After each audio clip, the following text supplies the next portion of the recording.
Shalom, salam sejahtera untuk kita semua.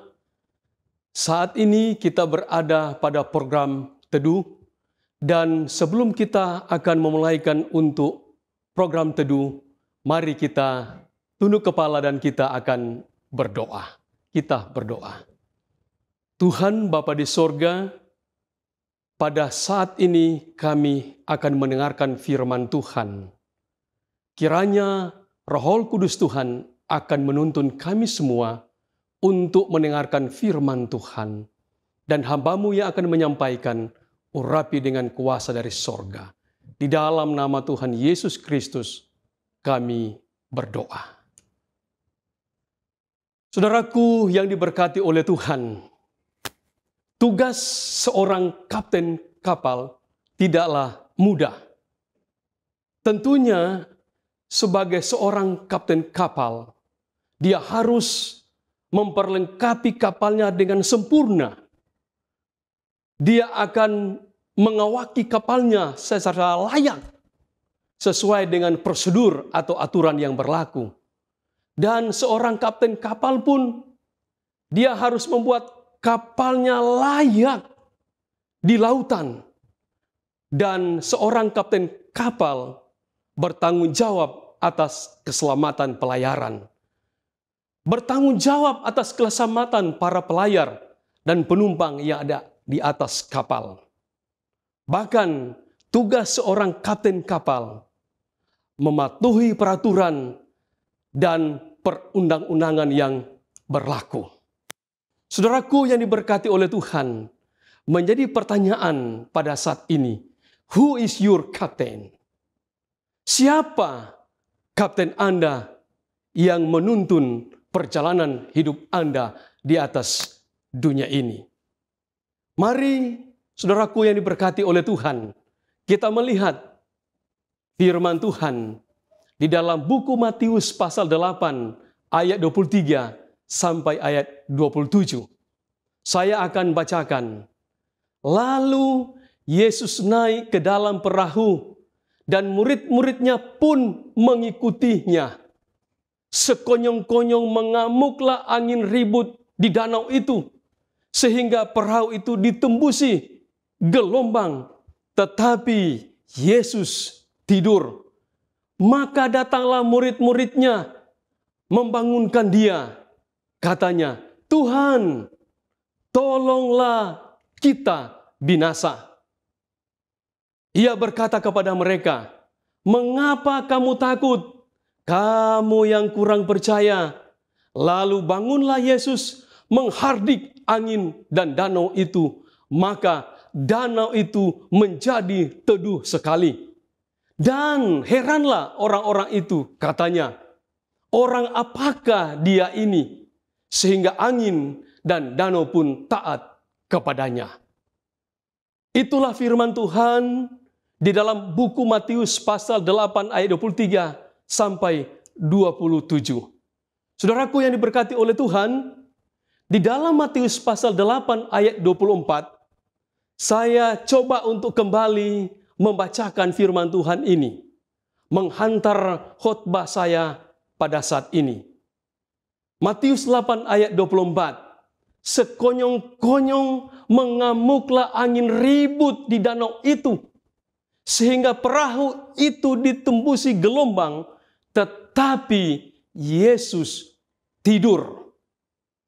Saudaraku yang diberkati oleh Tuhan, melalui bacaan firman Tuhan di dalam buku Matius pasal 8 ayat 24 ini, maka kita dapati ada beberapa pelajaran yang sangat penting di dalam kehidupan ini.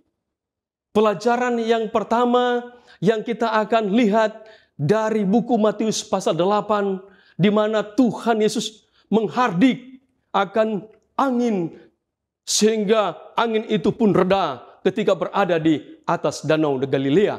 Mari kita lihat pelajaran yang pertama. Badai pencobaan bisa datang kapan saja.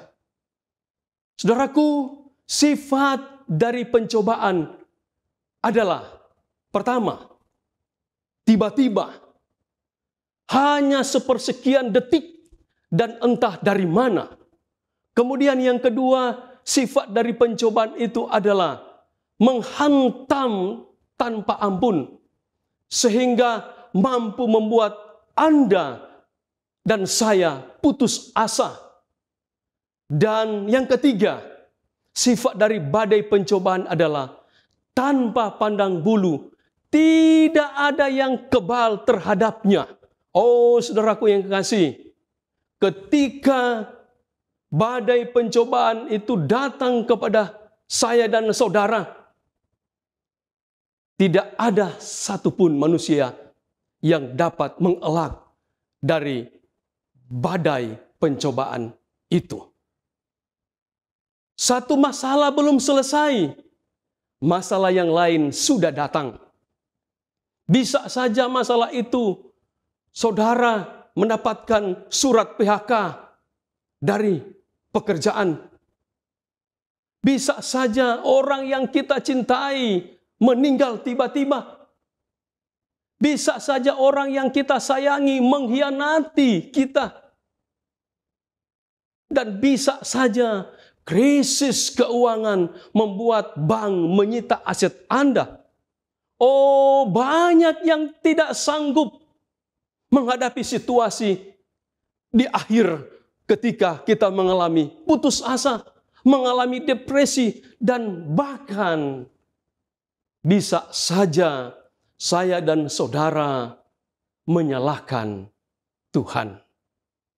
Saudaraku yang diberkati oleh Tuhan, ketika saya dan saudara menghadapi masalah, menghadapi pencobaan yang datang di dalam kehidupan kita, firman Tuhan katakan di dalam 1 Korintus pasal 10 ayat 13. Pencobaan-pencobaan yang kamu alami ialah pencobaan-pencobaan biasa yang tidak melebihi kekuatan manusia. Sebab Allah setia. Dan karena itu Ia tidak akan membiarkan kamu dicobai melampaui kekuatanmu. Pada waktu kamu dicobai, Tuhan akan memberikan kepadamu jalan keluar sehingga kamu dapat menanggungnya. Saudaraku yang kasih, inilah janji firman Tuhan. Ketika saya dan saudara menghadapi masalah, menghadapi cobaan, Tuhan tidak membiarkan saya dan saudara. Tuhan akan memberikan kekuatan kepada saya dan saudara. Tuhan akan menyanggupkan untuk melewati setiap pencobaan yang kita hadapi. Kemudian pelajaran yang kedua dari peristiwa Tuhan Yesus. Dia meredakan badai angin di Danau Galilea. Pelajaran yang kedua adalah jangan andalkan kekuatanmu saat engkau menghadapi badai pencobaan. Siapakah saja orang yang berada di dalam perahu? Bila mana kita membaca firman Tuhan dalam buku Matius pasal 8, kita boleh lihat siapa saja orang yang berada di dalam perahu ketika berada di atas Danau Galilea. Di sana ada Petrus, di sana ada Andreas, dan murid-murid lainnya. Saudaraku, dua murid dari Tuhan Yesus, Petrus dan Andreas, adalah orang yang pertama mendengarkan firman Tuhan. Bahkan Petrus dan Andreas ini adalah orang-orang yang memiliki keahlian di bidang kelautan. Mereka sering berada di atas danau. Mereka sering berada di atas lautan. Mereka mengetahui situasi kondisi lautan, mengetahui situasi kondisi danau yang ada pada saat itu. Namun saudaraku, ketika mereka menghadapi peristiwa yang luar biasa di atas Danau Galilea, ketika ombak angin menghantam perahu mereka. Walaupun mereka mahir, walaupun mereka seorang ahli yang luar biasa, mengetahui situasi kondisi di atas danau Galilea. Mereka mahir untuk mengemudikan perahu dengan selamat. Mereka mengetahui arah kompas. Namun malam itu, murid-murid dari Tuhan Yesus, termasuk Petrus dan Andreas, mereka tidak dapat bisa buat apa-apa. Mereka tidak dapat menyelamatkan diri mereka dalam situasi kondisi yang mencekam oleh karena angin, ombak yang luar biasa menghantam perahu mereka. Mereka tidak bisa berbuat apa-apa dalam situasi kondisi tersebut. Buku rohani di dalam buku Kerinduan Segala Zaman, halaman 359 mengatakan, hancurlah harapan mereka ketika mereka melihat perahu mereka telah penuh dengan air. Tidak ada harapan lagi untuk murid-murid pada waktu itu, termasuk Petrus dan Andreas, walaupun mereka mahir dan ahli di dalam kelautan. Mereka telah mencoba mengandalkan kekuatan mereka, kemampuan mereka, pengetahuan mereka, kepintaran mereka, kehebatan mereka, dan yang lain sebagainya yang ada dalam diri mereka. Namun yang terjadi justru adalah kesia-siaan. Mengapa? Karena mereka, murid-murid Tuhan Yesus ini, mereka lupa di dalam perahu itu ada Yesus Kristus. Saudaraku yang diberkati oleh Tuhan, kadangkala saya dan saudara ketika menghadapi badai pencobaan, ketika kita menghadapi pergumulan-pergumulan hidup ini, ada masalah-masalah yang terjadi dalam hidup ini. Kita mau menggunakan kekuatan kita sendiri. Kita mau menggunakan kepintaran kita sendiri. Kita mau menggunakan kemampuan kita sendiri. Tetapi itu sia-sia. Oleh karena itu, saudaraku yang diberkati oleh Tuhan, firman Tuhan memberikan nasihat kepada saya dan saudara. Di dalam Yohanes pasal 15 ayat 5 bagian B. Firman Tuhan katakan, sebab di luar aku, kamu tidak dapat berbuat apa-apa. Di luar dari Tuhan Yesus, saya dan saudara tidak dapat berbuat apa-apa. Sebagaimana dengan murid-murid dari Tuhan Yesus, ketika mereka berada di atas danau Galilea menghadapi badai dan gelombang, mereka tidak dapat berbuat apa-apa walaupun mereka memiliki keahlian, memiliki kemampuan, memiliki kepintaran untuk mengetahui situasi kondisi lautan ataupun danau Galilea itu. Mereka tidak dapat berbuat apa-apa. Oleh karena itu, firman Tuhan mengatakan, sebab di luar aku, di luar Tuhan Yesus Kristus, kamu, saya, dan saudara tidak dapat berbuat apa-apa.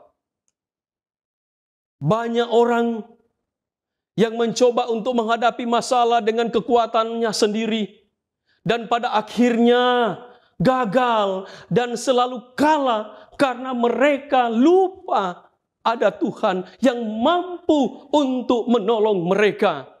Oh, saudaraku yang diberkati oleh Tuhan, pada saat ini saya memberikan nasihat, panggilan kepada kita semua. Ketika kita menghadapi pencobaan, menghadapi masalah, mari kita datang kepada Tuhan, memohon kekuatan, dan memohon pertolongan daripada Tuhan. Di dalam buku Amsal pasal 3 ayat 5, firman Tuhan katakan, percayalah kepada Tuhan dengan segenap hati, dan janganlah bersandar kepada pengertianmu sendiri. Oh, saudaraku yang kasih, nasihat firman Tuhan pada saat ini. Jangan kita bersandar kepada pengertian kita sendiri. Jangan kita mengandalkan kekuatan kita sendiri. Tetapi semuanya kita serahkan itu kepada Tuhan. Bila mana kita menghadapi satu masalah di dalam hidup ini, bila mana kita menghadapi satu badai gelombang pencobaan dalam hidup ini, percayalah kepada Tuhan. Kita serahkan semuanya hanya kepada Tuhan. Kemudian pelajaran yang ketiga dari peristiwa Tuhan Yesus dan murid-murid di atas danau Galilea. Pelajaran yang ketiga adalah, walaupun ada Yesus di dalam perahu, bukan satu jaminan bahwa hidup kita tidak akan mengalami badai pencobaan. Kita tahu bersama di dalam cerita firman Tuhan ini, ketika Yesus tertidur, murid-murid berada di atas perahu itu. Dan ketika badai itu datang menghantam perahu itu, Yesus pun masih tertidur. Dan disitulah murid-murid lupa bahwa di situ, di dalam perahu, ada Tuhan Yesus. Badai menghantam, gelombang besar menghantam perahu. Oleh karena itu, saudara yang kasih, walaupun ada Yesus di dalam perahu, bukan satu jaminan bahwa hidup kita tidak akan mengalami badai pencobaan. Dan itu terjadi kepada murid-murid di atas danau Galilea. Saudaraku yang diberkati oleh Tuhan, tidak ada orang yang kebal terhadap pencobaan di dunia yang berdosa ini. Saya dan saudara, siapapun dia, akan menghadapi pencobaan-pencobaan, badai, gelombang di dalam perjalanan hidup di atas dunia yang berdosa ini.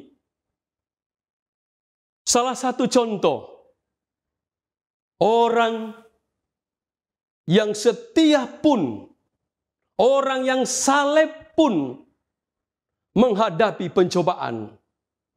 Ayub, seorang yang saleh, orang yang setia, bahkan dikatakan menjauhi kejahatan.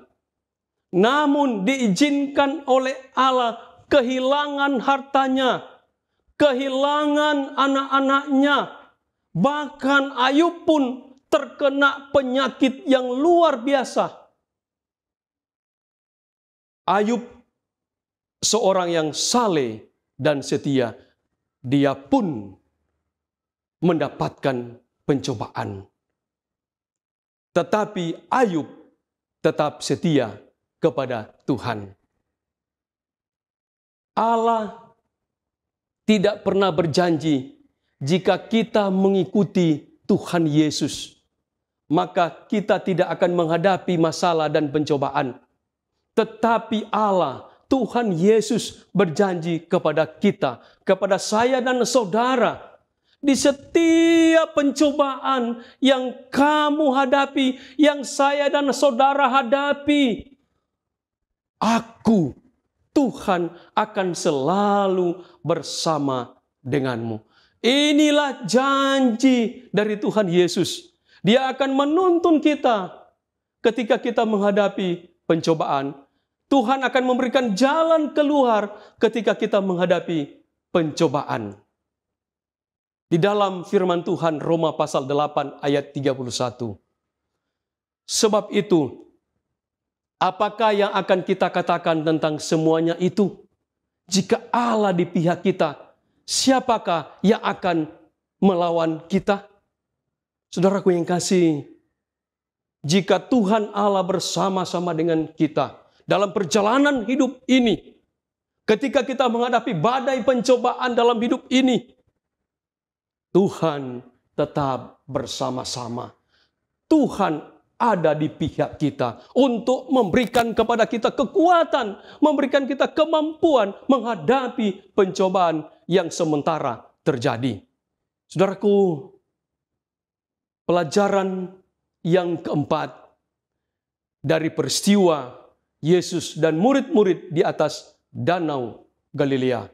Pelajaran yang keempat adalah panggil Yesus, maka ia akan menolongmu. Di dalam buku Matius pasal 8, ayat 25 dan ayat 26. Maka datanglah murid-muridnya membangunkan dia. Katanya, Tuhan, tolonglah kita binasa. Saudaraku, murid-murid dari Tuhan Yesus, ketika mereka tidak dapat mengatasi masalah yang terjadi di atas Danau Galilea oleh karena badai, angin, ombak yang luar biasa, mereka katakan mereka hampir mati.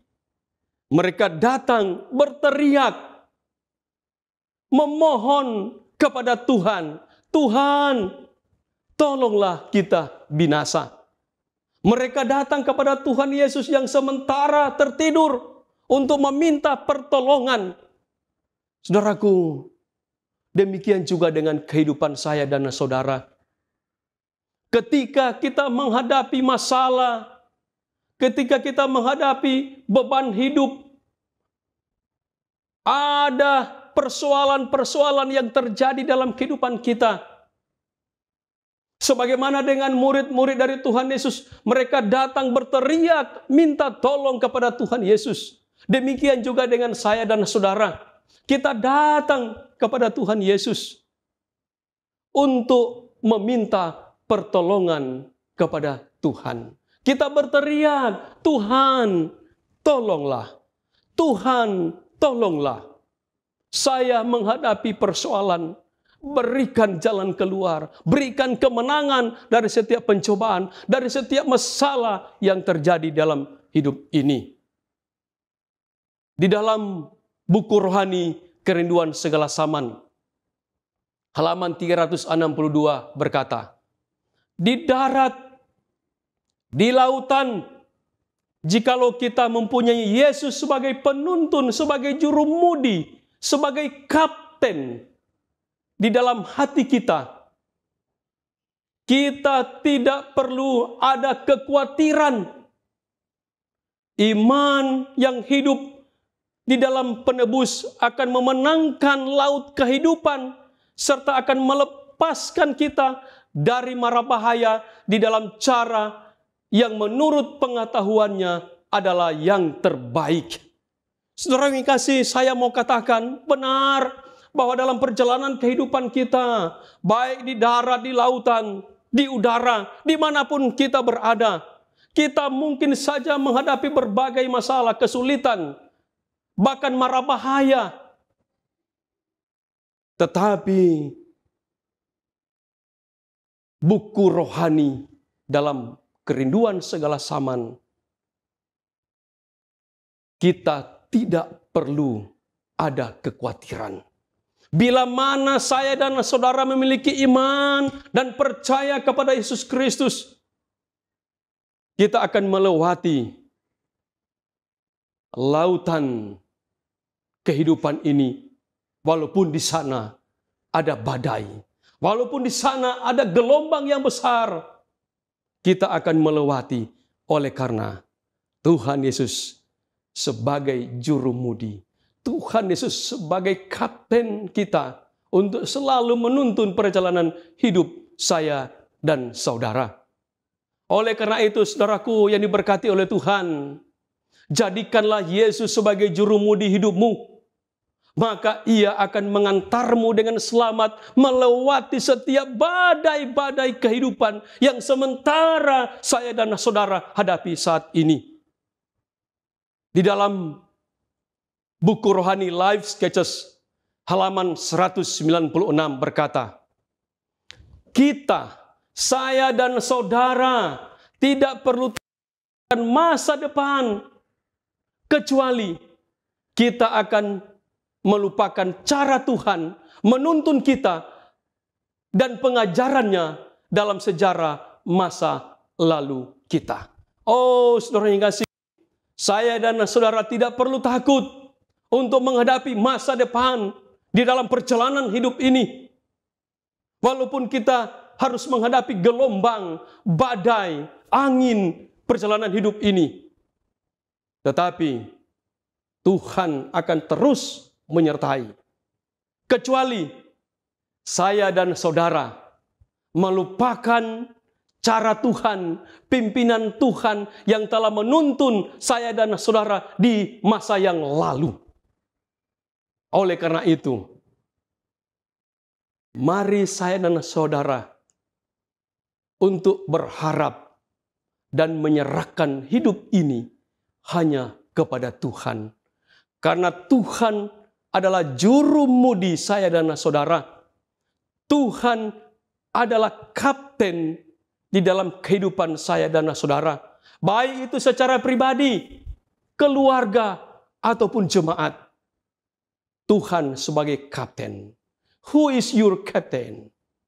Saudara yang kasih, di dalam kehidupan pribadi, Tuhan Yesus sebagai kapten yang menuntun kehidupan kita.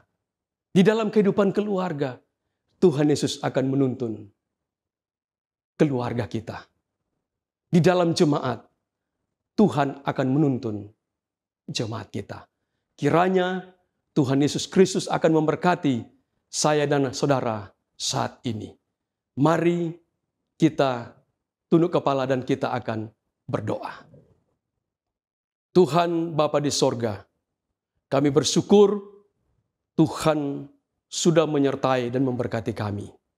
Dan kami percaya ya Tuhan, bahwa Tuhan sebagai jurumudi kami, Tuhan sebagai kapten dalam kehidupan kami, walaupun kami menghadapi berbagai pencobaan, badai gelombang kehidupan ini, tetapi kami percaya ada Tuhan Yesus yang menuntun kehidupan kami semua. Tuhan memberkati kami, Tuhan memelihara hidup kami, dan kiranya damai sejahtera Allah akan terus menjadi bagian kehidupan kami, sementara kami dalam perjalanan di atas dunia ini. Terima kasih Tuhan, terima kasih Tuhan mendengar doa kami ini, dan Tuhan menjawab doa-doa kami. Karena kami berdoa hanya di dalam nama Tuhan Yesus Kristus, Juru Selamat kami. Amin.